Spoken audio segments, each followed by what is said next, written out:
콘솔 사면 기본으로 주는 패드 하나, 근데 가끔 놀러오는 친구나 가족이랑 2인용을 좀 하려고 그러면 정품 패드를 하나 더 사자니 너무 아깝지 않으신가요? 그렇다고 싼 맛에 아무거나 사자니 PC나 모바일에서는 먹통이고, 무엇보다 정품 패드들도 피해갈 수 없는 이 지긋지긋한 고질병인 스틱 쏠림 현상 때문에 스트레스를 많이 받아보셨을 겁니다. 그래서 오늘은 우리 흑우분들의 지갑을 완벽하게 방어해줄 그야말로 생태계 교란종급 가성비 패드를 들고 왔습니다. 쏠림 현상 해결은 물론 내 입맛대로 바꾸는 딥패드의 매크로 기능, 거기다가 국내 정발이라 든든한 AS까지 챙겼습니다. 나도 몰랐던 내 손맛을 찾아줄 극가성비 패드, 제닉스 타이탄 GP7입니다. 과연 이 녀석이 정말 돈값 이상을 하는지, 전작인 GP5와 어떤 점이 달라졌는지 오늘 아주 꼼꼼하게 파헤쳐 보겠습니다. 자, 우선 언박싱부터 빠르게 가보겠습니다. GP7은 패드 색과 같이 새하얀 종이 박스 포장이 되어 있고요. 정발 제품이니만큼 KC 인증 마크가 있습니다. AS가 보장이 된다는 말이죠. 구성품으로는 매뉴얼과 C타입 케이블, 충전독, 패드 본체, 안에 내장된 USB 리시버, 교체용 딥패드 파츠가 있습니다. GP5는 교체용 딥패드를 2개를 줬는데 GP7에서는 하나로 줄어들었습니다. 그리고 USB 리시버가 안 보여서 당황하지 마시고 여기 안에 내장이 되어 있으니까 투명쇠를 제거하고 USB 리시버를 뽑아서 사용하면 됩니다. 자, 이번 패드부터는 패드 안에 자체적으로 리시버를 내장할 수 있게 변경되었습니다. 다음은 충전독을 살펴보겠습니다. 기기색인 하얀색과 깔맞춤이 되어 있어서 일체감이 좋고 디자인이 고급스러웠습니다. 전작인 GP5보다 가로로 사이즈가 줄어들었지만 좀 더 두터워졌습니다. 하단에는 고무로 미끄럼 방지 처리가 되어 있습니다. 전용 충전독은 1200mAh로 최대 12시간 사용이 가능합니다. 전작은 독에 리시버를 보관하는 홈이 있었거든요. GP7은 패드에 리시버를 직접 보관할 수 있어서 조금 더 깔끔한 디자인을 보여주었습니다. 본격적으로 패드를 살펴보겠습니다. 우선 제품 사이즈는 듀얼센스와 비슷합니다. 가로 155, 세로 100이 두께는 65mm입니다. 제품 무게는 약 270g 정도로 240g인 프로콘보다 무겁고 280g인 액박 패드보다는 가볍습니다. 화이트 색상의 조금 더 고급스러운 재질로 변경이 되었는데요. 마감도 훌륭하고 쉘 커버 퀄리티도 좋았습니다. 파지감은 순정 액박 패드와 비슷합니다. 백버튼 위치도 손가락에 맞게 설계가 되어 있고 꽤 괜찮은 그립감을 보여주었습니다. 다음은 딥패드를 살펴보겠습니다. 딥패드는 십자가와 원형 두 가지로 변경이 가능합니다. 참고로 꼽는 방향이 정해져 있기 때문에 홈을 잘 보고 끼워야 합니다. 딥패드 눌리는 감도는 조금 소음이 큰 로지텍 페블 마우스 버튼 클릭한 느낌이었습니다. 굳이 비슷한 버튼감을 찾자면 플스 듀얼 쇼크나 듀얼 센스보다는 조이콘에 가까운 클릭감이었는데요. 소음 자체나 버튼 눌리는 감도는 조금 조용한 GP5가 제 취향이었습니다.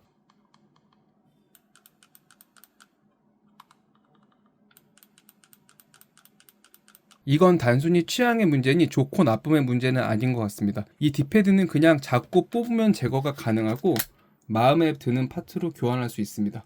다음은 USB 리시버 보관 방법입니다. 딥패드를 뽑으면 투명 커버 제거가 가능한데요. 후에 자세히 설명드리겠지만 왼쪽에는 USB 리시버를 보관할 수 있는 홈과 USB 리시버가 함께 자리 잡고 있습니다. 전작인 GP5의 경우 리시버를 독의 바닥 부분을 열어서 보관을 해야 했는데요. 이게 독 자체를 들고 커버를 벗겨야 해서 귀찮았거든요. 그래서 이렇게 패드 자체에 보관하도록 변경된 부분은 더 편리했습니다. 다음은 ABXY 버튼입니다. 오른쪽을 보면 이번 GP7에서 가장 신박한 기능인 ABXY 배열 전환 스위치가 있습니다. 액박 패드나 스위치 배열로 변경이 가능한데요. 한 가지 아쉬운 점은 커버를 안 벗기고도 전환이 됐으면 더 편리했을 것 같다는 아쉬움이 듭니다. 이 ABXY 배열을 변경하려면 먼저 딥패드를 제거하고 투명 쇠를 들어서 제거한 다음 옆에 스위치로 변경이 가능합니다. 게임을 할 때 생각보다 이 버튼 배열 때문에 헷갈리는 일이 많기 때문에 기능 자체는 무척 편리해 보였습니다. ABXY 버튼은 멤브레인 방식이고 일반적인 패드와 비교해서 눌렀을 때 깊이감이 느껴졌습니다. 전작인 GP5의 ABXY 버튼감이 스위치에 가까웠다면 GP7은 액박 패드와 비슷한 버튼감에 조금 더 깊게 눌린다는 느낌이었습니다. ABXY의 라이트 조절이 가능한데 펑션키와 좌우 방향키를 눌러서 총 4단계로 라이트 조절이 가능합니다. 참고로 라이트 색상은 액박 배열에서는 액박 색상에 맞게 컬러가 변경되는 디테일을 보여주었습니다. 중앙에 홈 버튼이 있는데 홈 버튼을 길게 누르면 컨트롤러가 종료됩니다. 참고로 컨트롤러는 10분간 사용하지 않으면 자동으로 전원이 꺼집니다. 컨트롤러 리셋의 경우 L3, R3, 홈 버튼을 1초간 누르면 설정이 리셋됩니다. 다음은 아날로그 스틱을 살펴보겠습니다. 아날로그를 살펴보자면 스위치와 비슷한 대각선 배열이고요. GP5와 마찬가지로 별도의 갈림 방지 처리는 되어 있지 않았습니다. 홀 이펙트 센서가 탑재되어서 최대 수명 500만의 사용이 가능하고 마찰이 없어서 긴 수명을 보장해줍니다. 콘솔 유저라면 한 번쯤 겪는 지긋지긋한 쏠림 현상에서 벗어날 수 있기 때문에 드리프트 현상 때문에 스트레스 받았던 분들은 좋은 대안이 될 것 같습니다. GP7은 일반 데드존과 제로 데드존 설정도 지원하는데요. 일반 데드존은 스틱을 둔감하게 해서 시점이 민감하지 않게 잡아주는 장점이 있습니다. 다만 FPS 같은 세밀 조작이 필요한 경우 제로 데드존으로 전환해주면 미세한 조작을 정교하게 할 수 있습니다. 펑션과 L3 버튼 또는 R3 스틱을 5초간 길게 누르면 일반 데드존과 제로 데드존 모드로 전환을 할 수 있습니다. 전환이 완료되면 컨트롤러가 진동으로 알려줍니다. 다음은 LB, RB 버튼을 살펴보겠는데요. LB, RB 버튼이 딱딱거리던 GP5에 비해 소음이 덜해지고 부드럽게 눌렸습니다. 버튼 사이즈는 프로콘과 유사했고 버튼감 자체는 딱딱거리는 소리가 나던 GP5보다 소음이 줄어들어 GP7 쪽이 제 취향이었습니다. 다음은 트리거 버튼을 살펴보겠습니다. RT, LT 버튼의 경우 2웨이 하이브리드 트리거를 지원합니다. 즉 두 개의 모드를 전환이 가능한데요. 홀 이펙트 모드에서는 자력을 감지하는 아날로그 방식으로 레이싱처럼 깊이감이 필요한 게임에서 부드럽고 깊게 누르는 조작감이 필요할 때 적합하게 사용할 수 있습니다. FPS나 격투 게임 같이 빠른 입력이 필요한 게임에서는 마이크로 스위치 모드로 변경하여 사용이 가능합니다. 이 경우 버튼 깊이감이 얕아지고 신속한 입력이 가능합니다. 후면 스위치로 빠르게 양 모드를 전환을 가능하며 양쪽을 다른 모드로 설정해 두는 것도 가능합니다. GP5에서는 트리거 버튼 깊이감이 3단계로 조정이 가능했는데요. GP7처럼 모드 자체가 달라지는 것은 아니고 단순히 물리적으로 깊이감을 제어한다는 점에서 차이가 있습니다. 트리거 방식에서는 단순 깊이감이 아닌 두 개의 모드를 지원하는 GP7이 더 완성도가 높아 보였습니다. 다음은 터보 기능을 소개해 드리겠습니다. 터보는 말 그대로 버튼 연타를 자동으로 해주는 기능입니다. 특정 버튼을 연타하는 게임에서 유용하게 사용됩니다. GP7 중앙 T 버튼이 터보 버튼인데요. 수동 터보는 터보 버튼과 원하는 버튼을 동시에 누르면 설정이 됩니다. 설정 후 버튼을 누르고 있는 동안 자동으로 연속 입력이 됩니다. 오토 터보는 수동 터보와 같은 버튼을 다시 한번 누르면 해당 버튼을 한 번만 눌러도 자동으로 연속하여 입력이 됩니다. 터보 해제는 수동 터보와 같은 버튼을 반복해서 눌러 해제합니다. 자, 다음은 게임에서 아주 중요한 진동 기능이죠. 진동은 HD 진동, 임펄스 트리거 같은 세밀한 진동 조절은 아니지만 EMC 모터가 탑재되었고 4단계의 준수한 진동을 지원합니다. 펑션 키와 위아래로 진동 조절이 가능하고 아예 진동을 끌 수도 있습니다. 다음은 매크로 기능을 살펴보겠습니다. GP7 매크로 기능은 복잡한 조작을 키에 배정해서 원 버튼으로 입력이 가능합니다. 복잡한 격투기 커맨드 등을 활용이 가능한 기능입니다. GP7은 후면에 매크로 백 버튼 2개를 탑재하고 있습니다. GP5에 탑재되어 있던 엑스박스 LED 패드의 후면 패드 같은 버튼은 일반 백 버튼으로 변경되었는데요. GP5의 경우 하단에 2개의 추가 버튼도 있었습니다. GP7에서는 삭제가 되었습니다. 매크로 설정은 펑션과 M1, M2 버튼을 길게 누르면 프로그래밍 모드가 시작되는데 표시등이 깜빡이고 컨트롤러가 진동하면 원하는 버튼 입력이 기록됩니다. 이후 M1이나 M2를 누르면 매크로가 저장됩니다. 다음은 자이로 기능을 살펴보겠습니다. GP7은 6축 자이로 센서가 탑재되어 있는데요. 자이로 센서 보정이 가능합니다. 테스트해보니 스위치에서는 마리오 카트 등 자이로를 활용한 게임에 아주 잘 동작하였습니다. 자이로 보정도 가능한데요. 백 버튼과 A 홈을 동시에 1초간 누르면 자이로 센서 보정 모드로 진입하고 표시등이 깜빡이며 진동이 한 번 오는데 3초 후에 표시등이 꺼지면 보정이 완료됩니다. 후면에서는 모드 선택이 가능한데요. 리시버를 선택하면 리시버 모드, 그리고 블루투스, 스위치 모드, 유선 모드를 선택 가능합니다. 리시버 모드에서는 후면 스위치에서 2.4GHz 리시버 모드로 전환하고 리시버 모드에서 동봉된 리시버를 연결하면 2.4GHz 모드로 이용이 가능합니다. 초저지연과 1000Hz의 폴링 레이트 반응 속도를 지원하기 때문에 딜레이가 없는 장점이 있습니다. PC, 안드로이드 TV, 닌텐도 스위치 USB 포트에 연결하고 컨트롤러가 꺼져 있는 상태에서 홈 버튼을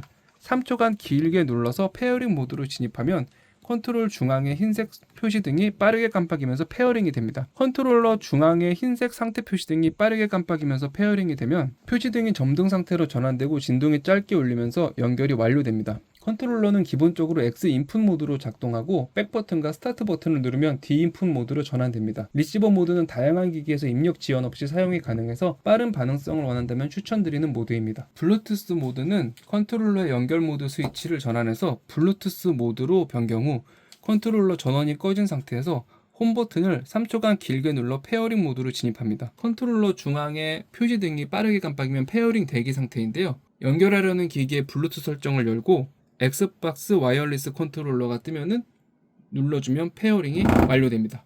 자이로 센서 기능도 사용이 가능한데요. 펑션과 R3 버튼을 눌러서 온오프가 가능합니다. 참고로 블루투스 버전은 5.3입니다. 스위치 모드를 설명드리겠습니다. 컨트롤러 연결 모드를 스위치 모드로 전환하고 컨트롤러 전원이 꺼진 상태에서 홈 버튼을 3초간 길게 눌러 페어링 모드로 진입합니다. 컨트롤러 중앙에 파란색 상태 표시등이 빠르게 깜빡이면서 페어링이 시작됩니다. 이 상태에서 닌텐도 스위치 본체에서 컨트롤러 잡는 방법에서 스위치 본체의 컨트롤러 잡는 방법 순서 변경 메뉴로 이동한 다음에 페어링을 시작합니다. 표시등이 점등 상태로 바뀌고 컨트롤러가 진동하면 연결이 완료됩니다. 스위치2의 조이콘을 분리 후에 다시 결합해 주세요.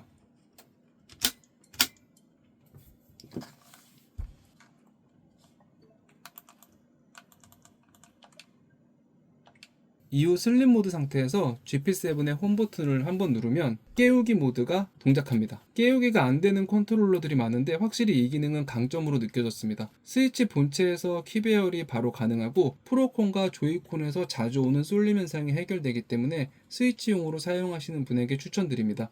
스위치 모드에서 몇 가지 참고사항을 설명드리면 GP7의 펑션 버튼은 스크린샷 버튼으로 동작합니다. 그리고 최근 업데이트된 부스트 모드를 실행할 경우 스위치 본체의 조이콘이 프로콘으로 인식되기 때문에 GP7으로 조작이 안 되는 문제가 있으니 참고해주세요. 다음은 유선 모드를 설명드립니다.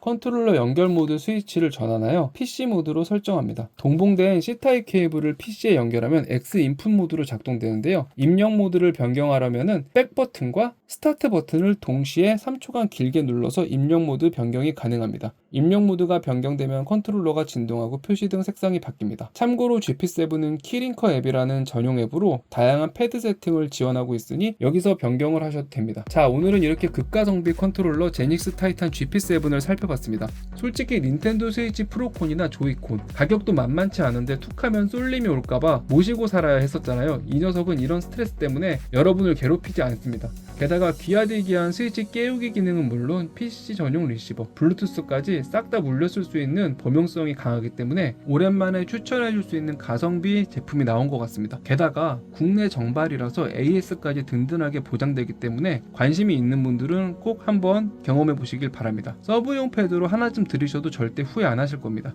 그리고 전작인 GP5도 절대 단순한 하위 호환 모델이 아닙니다. 백버튼 형태나 배치, 추가 구성 버튼에서 뚜렷한 차이가 있으니까요.